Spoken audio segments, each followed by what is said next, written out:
سیدنا ابو بکر صدیق رضی اللہ تعالی عنہ حاضر خدمت ہوئے اور عرض کی علمنی دعاء ادعو بہ فی صلاتی، اے اللہ کے رسول صلی اللہ علیہ وسلم مجھے کوئی ایسی دعا سکھا دیں جو دعا میں نماز کے اندر پڑھا کروں، مانگا کروں۔ قال، آقا صلی اللہ علیہ وسلم نے فرمایا، قل اللہم انی ظلمت نفسی ظلما کثیرا ولا یغفر الذنوب الا انت فاغفر لی مغفرۃ من عندک وارحمنی انک انت الغفور الرحیم۔ آقا صلی اللہ علیہ وسلم نے فرمایا، یہ دعا پڑھا کر، یہ دعا التحیات کے بعد، درود پاک کے بعد جب ہم نماز کی حالت میں دعا پڑھتے ہیں تو رسول اللہ صلی اللہ علیہ وسلم نے حضرت ابو بکر صدیق رضی اللہ تعالیٰ عنہ کو یہ دعا سکھائی ہے۔ سکھانے والے دو جہاں کے سردار اور جن کو سکھایا جا رہا ہے وہ امتوں کا سردار، تو اب نبی صلی اللہ علیہ وسلم نے یہ دعا سکھائی ہے۔ اس کے علاوہ اللہم انی اعوذ بک من عذاب القبر ومن عذاب النار، یہ بھی دعا نبی صلی اللہ علیہ وسلم سے ثابت ہے۔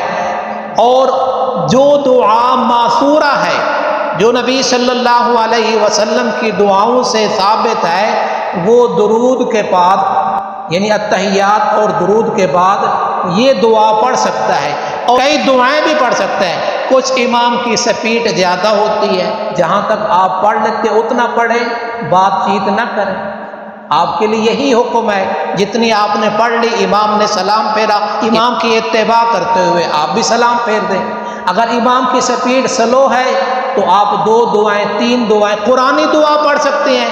ربنا آتنا فی الدنیا حسنہ وفی الآخرۃ حسنہ وقنا عذاب النار، ربنا ظلمنا انفسنا وان لم تغفر لنا وترحمنا لنکونن من الخاسرین، ربنا هب لنا من ازواجنا وذریاتنا قرۃ اعین واجعلنا للمتقین اماما، رب اجعلنی مقیم الصلاۃ ومن ذریتی ربنا وتقبل دعاء، ربنا اغفر لی ولوالدی وللمؤمنین یوم یقوم الحساب۔ یہ مختلف دعائیں ہیں، قرآنی دعائیں بھی پڑھ سکتے ہیں، ادعیہ معصورہ جو نبی صلی اللہ علیہ وسلم سے دعائیں ثابت ہیں وہ بھی پڑھ سکتے ہیں، کئی بھی پڑھ سکتے ہیں، ایک بھی پڑھ سکتے ہیں۔ تو نبی صلی اللہ علیہ وسلم نے جو دعا سکھائی ہے حضرت ابو بکر صدیق کو، امام بخاری نے اس کو نقل کیا، امام مسلم نے اس کو نقل کیا، امام ابو داود نے، کئی کتابوں والوں نے اس دعا کو نقل کیا ہے۔ اللہ تبارک و تعالی خشوع خضوع والی نماز نصیب فرمائے، اللہ تبارک و تعالی تمام بیماروں کو صحت عطا فرمائے۔